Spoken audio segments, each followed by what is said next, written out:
yourself a favor, my fellow bronies and Pekka sisters, and go! No, really, go! Click on something else! Really, you don't want to stay here for this! You won't survive it, because I almost survived it! Nah, I'm just kidding. I knew you would fall for that joke, so I must not waste any more time. I might as well get started on this latest review on the Season 4 episode of MLPFIM Bats! Oh. I still have no idea why they came up with that title. So, let us begin this review on the episode Bats. Okay, so the episode begins with, are you sure you don't want to click on something else? I'm sure Trainboy54 has a good video waiting for you guys. Okay then. Okay, so the episode opens up with Applejack awaiting at the sunrise at the top of Sweet Apple Acres, and as the rooster crows, Applejack declares that it's officially apple bucking season, and as she goes to buck one of the apple trees, she discovers that one of the apples falls, only to find them rotten and mushy. So Applejack looks up and sees a colony of bats flying overhead. Whoa. Yeah, I think, remember the bats in the episode Apple Family Reunion? Yeah, they have so-called returned. Well, I guess, probably, in my opinion, it's not that bad for, to bring back, the bats, from Apple Family Reunion into this episode.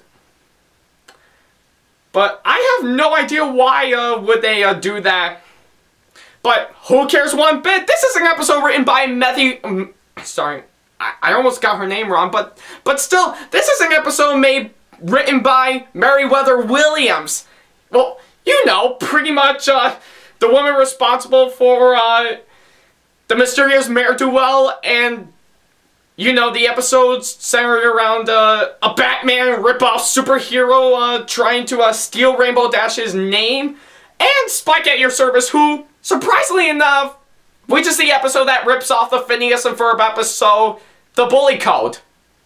Wow, it's probably the first time I mention anything Phineas and Ferb related, so I would make a joke about that to the people who hated that show, but, you know, I'm not going to. Yeah, I'm not going to. So, anyways, I think, oh, hi, Fluttershy.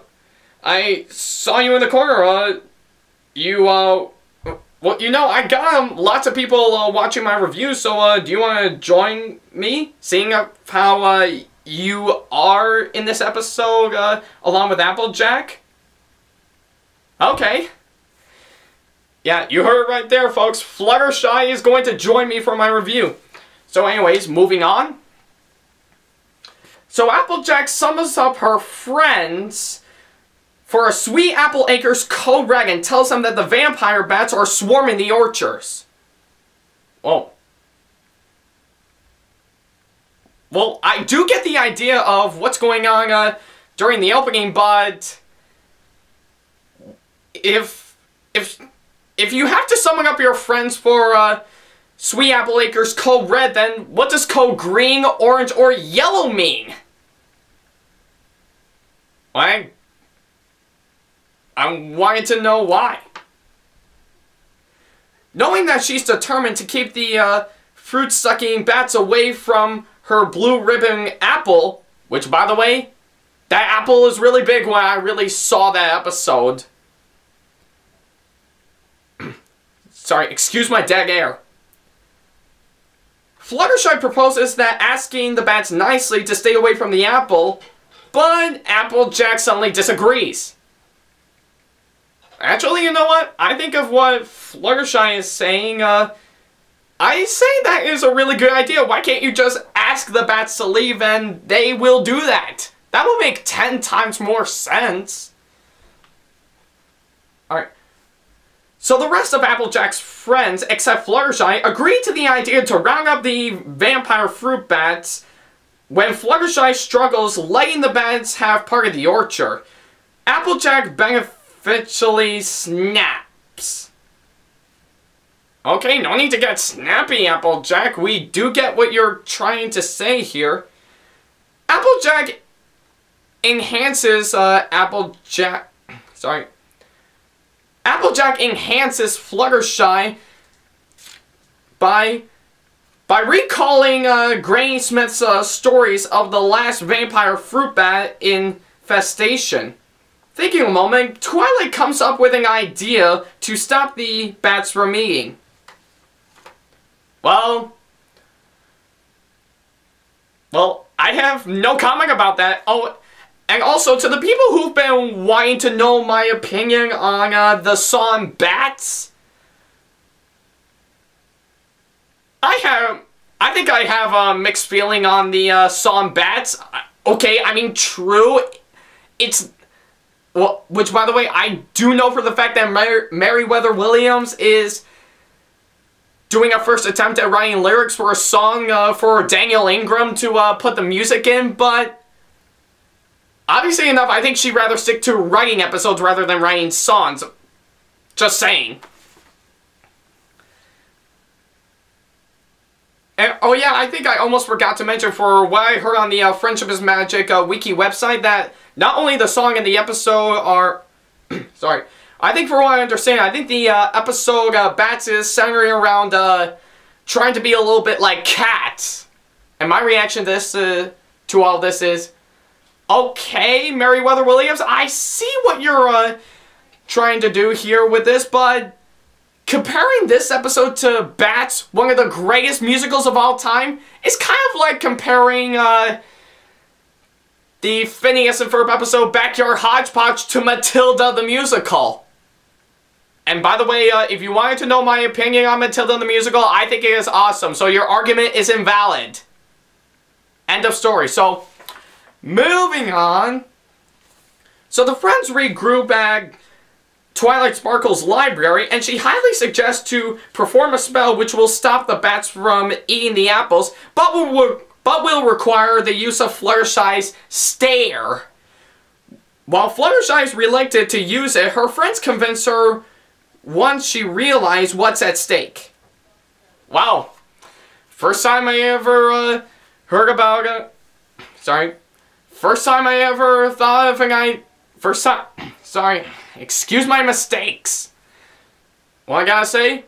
First time using one of Twilight Sparkle's spells to Fluttershy Stare, which we all know it's probably the most popular in the Stairmaster, is really well done.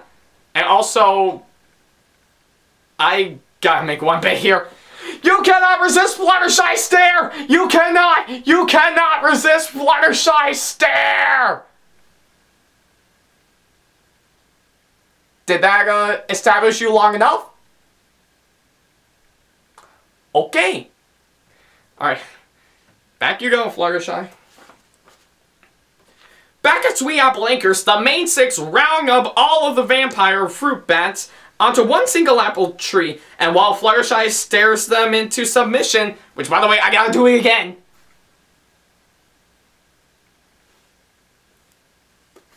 Twice in the same row.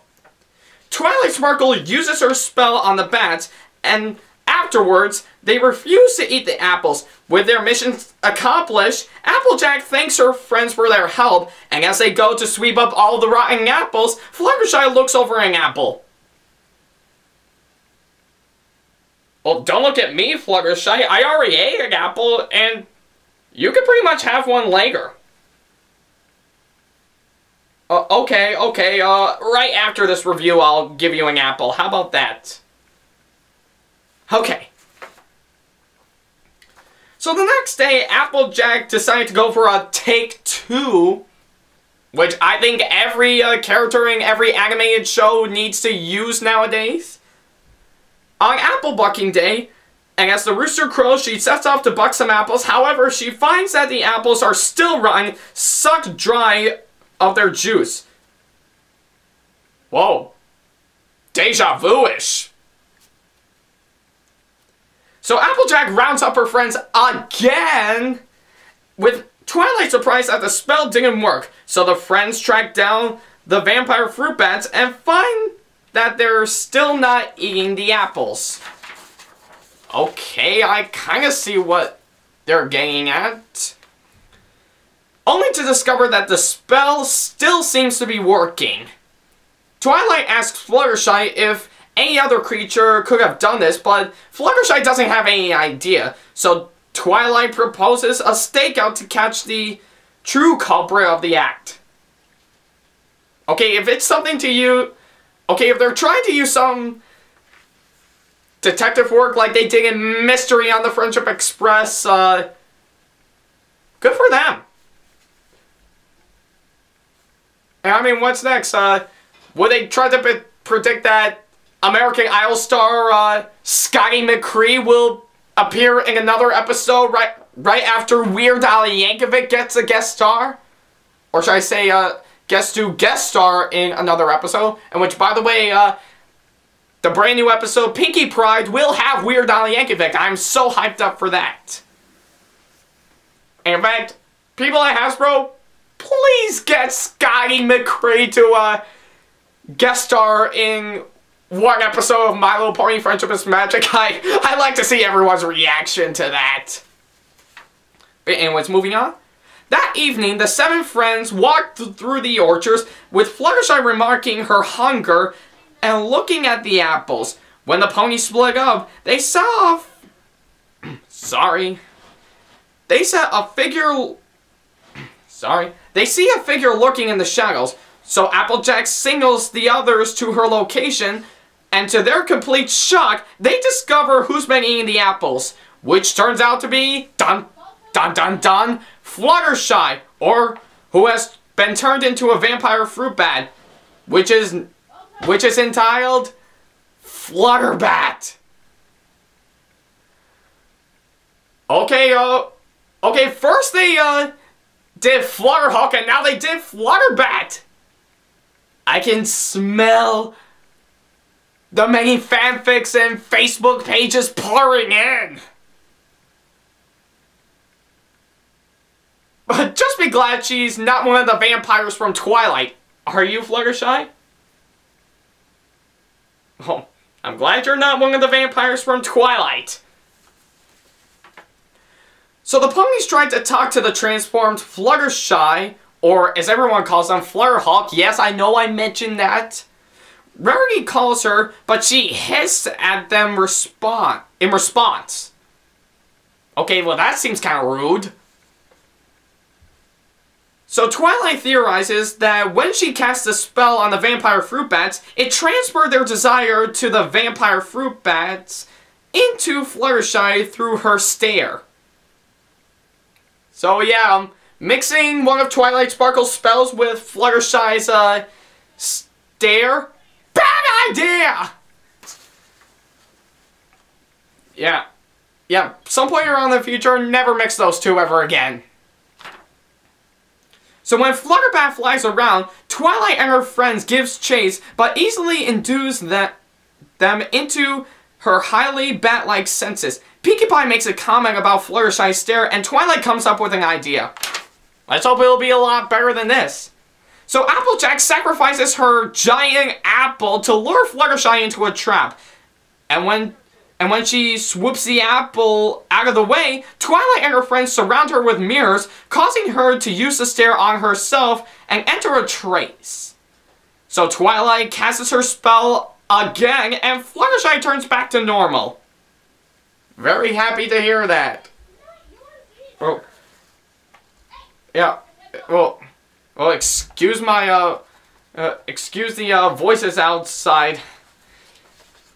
Yeah, you probably get the idea. So in the end, Applejack decided to take Fluttershy's advice and decided to section off part of the orchard for the vampire fruit bats. So she apologized to Fluttershy for not listening to her earlier, and Rainbow Dash expresses excitement for the upcoming cider season. Let's just hope the Flim Flam brothers will never show up ever again. Yeah, you pretty much get the idea. So later in Fluttershy's cottage, Applejack and Fluttershy close off on their latest journal entry with Spike's help. Applejack gives Fluttershy an apple, but before she could respond, Pinkie Pie Pinkie Pie pounces on the apple, pretending to be a fruit-eating vampire. And as the friends laugh, the screen zooms in on Fluttershy's mouth, revealing vampire fangs. Okay, I have no idea what's with all the cliffhangers, but probably that's the main reason why the show is awesome. Okay, so that was my thoughts on Bats. It's pretty decent. I had a little mixed feelings about it. So, Fluttershy, you like this episode I reviewed? Awesome. Never disrespect Fluttershy. She absolutely approves of my reviews. So, I say Bats gets a decent 3 point... Sorry. Yeah. I think I give Bats a decent 3 out of 5 for me. And this episode actually teaches us a very important lesson at the end. And that is to not disrespect something you don't want to see... Make them see the light of day again. I think it's not just Bats that are wanting to be disrespected. I think it's probably anything else in the world, like bronies, people who have autism and stuff. They don't deserve to be disrespected. So, and if you think I'm making a joke about that so that you guys will get offended by it, you're a jerk. So, I can't bring myself up to disrespect something I didn't really enjoy, and just be glad I wasn't.